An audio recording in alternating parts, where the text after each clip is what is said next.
Andito na naman ako para banatan si Banatbay. Oy, ikaw Banatbay. Yung labi mo at nguso mo, kasing kapal na ng mukha mo. Yung mata mo, kasing laki na ng pagiging bobo mo. Ano sinasabi mo na baka isunod ni Trump si PBBM na arestuhin dahil sa drugs?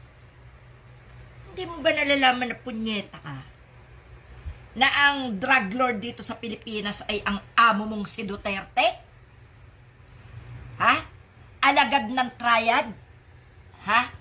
Hindi mo ba alam na ang mga kontrabando na kanilang ipinapasok sa Pilipinas ay puro drugs? Tang ina ka. Palibhasa'y adik kang animal ka, libre ka siguro sa droga, kaya pinipilit niyong si Marcos ang inyong binabaliktad. Tang ina mo ka. Napakahayop mo. Kung meron man na dapat damputin o arestuhin si Trump o ipaaresto si Trump, walang iba kundi ang pamilya Duterte. Pamilya Duterte at ang mga kasabwat na sindikato ng drugs. Gago? Wala naiintindihan? Akala mo, matatanga mo ang taong bayan? Kung meron mang pinakatanga sa buong mundo, ikaw yun, Banatbay.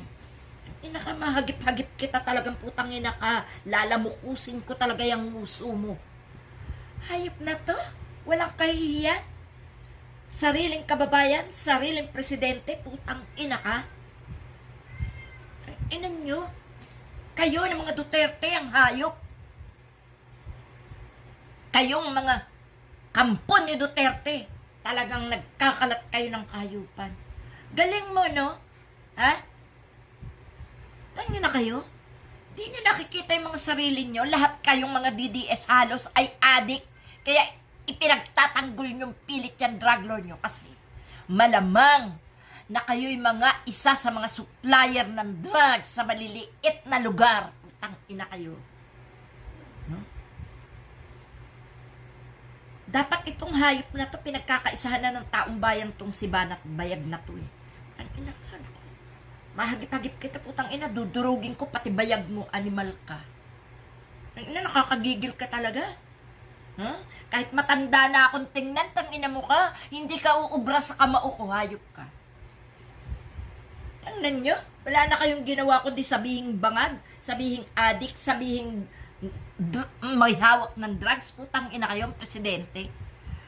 Hindi ko kinakampihan si Marcos, pero putang ina kayo, dignidad ng Pilipinas ang sinisira nyo. Dahil isipin ng ibang nasyon,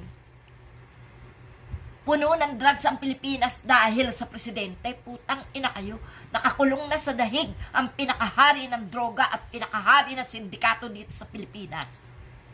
Tanginan nyo, kaya gustong maagaw ang Pilipinas ng mga in-check na yan dahil maghahari kayo dito. Ito gagawin yung imbakan ng droga, mga putang ina kayo.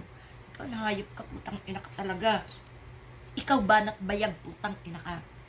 Pati bayag mo, putang ina ka. Dudurugin ko yan, hayop ka. Demonyon to. Walang ginawa kundi magkalat ng kayabangan na putang nan to. Biti ka magyabang dito. Ha? Lantarang ka magyabang. Bakit sa social media ka lang mayabang na putang ina ka? Hayop ka. Demonyo to.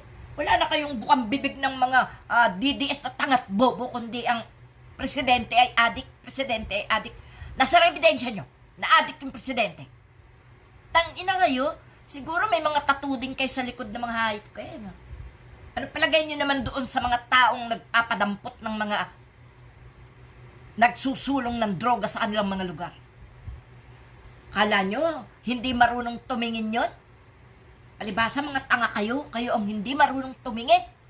Dahil ang nakikita nyo lang, ha? Ang mga kademonyuhan ni Duterte. Ang ina nyo, magsilayas kayo dito sa Pilipinas sa mga hayop kayo. Wala kayo idinulot kundi kabusitan, kahayupan.